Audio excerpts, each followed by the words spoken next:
ಮುಖ್ಯಮಂತ್ರಿ ಡಿಕೆ ಶಿವಕುಮಾರ್ ನೇತೃತ್ವದ ಸಂಪುಟದಲ್ಲಿ ಖಾತೆ ಹಂಚಿಕೆ ಬೆನ್ನಲ್ಲೇ ಭಿನ್ನಮತ ಸ್ಫೋಟಗೊಂಡಿದೆ. ಹಿರಿಯ ನಾಯಕ ರಾಮಲಿಂಗಾರೆಡ್ಡಿ ಅವರ ಸಚಿವ ಸ್ಥಾನದ ರಾಜೀನಾಮೆ ನೀಡಿದ ವಿಚಾರ ಹೈಕಮಾಂಡ್ ನಾಯಕರು ರಾಹುಲ್ ಗಾಂಧಿ ಗಮನಕ್ಕೆ ತಂದಿದ್ದಾರೆ. ಬೆಂಗಳೂರಿಗೆ ಬರ್ತಾ ಇದ್ದಂತೆ ರಾಹುಲ್ ಗಾಂಧಿ ಖಡಕ್ ಸೂಚನೆಯೊಂದನ್ನು ನೀಡಿದ್ದಾರೆಂದು ಮಾಹಿತಿ ತಿಳಿದು ಬಂದಿದೆ. ಹೌದು, ರಾಮಲಿಂಗಾರೆಡ್ಡಿ ರಾಜೀನಾಮೆ ವಿಚಾರವನ್ನ ಉಸ್ತುವಾರಿ ಸುರ್ಜೇವಾಲಾ ಅವರು ಬೆಳಗ್ಗೆ ರಾಹುಲ್ ಗಾಂಧಿ ಗಮನಕ್ಕೆ ತಂದಿದ್ದಾರೆ.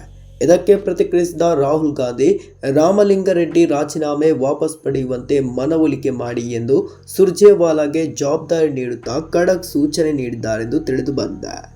ಒಮ್ಮೆ ಮನವೊಲಿಕೆ ಪ್ರಯತ್ನಿಸಿ ಆದರೂ ರಾಜೀನಾಮೆ ಹಿಂಪಡೆಯದಿದ್ದರೆ ಯಾವುದೇ ಮುಲಾಜಿಲ್ಲದೆ ರಾಜೀನಾಮೆ ಅಂಗೀಕರಿಸಿ ಎಂದು ರಾಹುಲ್ ಗಾಂಧಿ ಖಡಕ್ ಆಗಿ ಸುರ್ಜೇವಾಲಾಗೆ ಸೂಚನೆ ಕೊಟ್ಟಿದ್ದಾರೆ ಎನ್ನಲಾಗ್ತಿದೆ. ಒಮ್ಮೆ ಮಣಿದರೆ ಉಳಿದವರು ಇದೇ ರೀತಿ ರಾಜೀನಾಮೆಗೆ ಮುಂದಾಗ್ತಾರೆ ಅನ್ನೋ ಚಿಂತನೆಯಿಂದ ಸೂಚನೆ ನೀಡಲಾಗಿದೆ ಎನ್ನಲಾಗ್ತಿದೆ. ಈ ಕುರಿತು ಏರ್ಪೋರ್ಟ್ನಲ್ಲೇ ರಾಹುಲ್ ಗಾಂಧಿ ಹಾಗೂ ಹೈಕಮಾಂಡ್ ನಾಯಕರು ಡ್ಯಾಮೇಜ್ ಕಂಟ್ರೋಲ್ಗೆ ಮುಂದಾಗಿದ್ದು ಹಿರಿಯ ಸಚಿವರೊಂದಿಗೆ ಮೀಟಿಂಗ್ ನಡೆಸಿದ್ದಾರೆ. ಕೆಲಕಾಲ ಮೀಟಿಂಗ್ ಮಾಡಿ ಅಸಮಾಧಾನಕ್ಕೆ ಬ್ರೇಕ್ ಹಾಕಲು ರಾಹುಲ್ ಗಾಂಧಿ ಮುಂದಾದರು.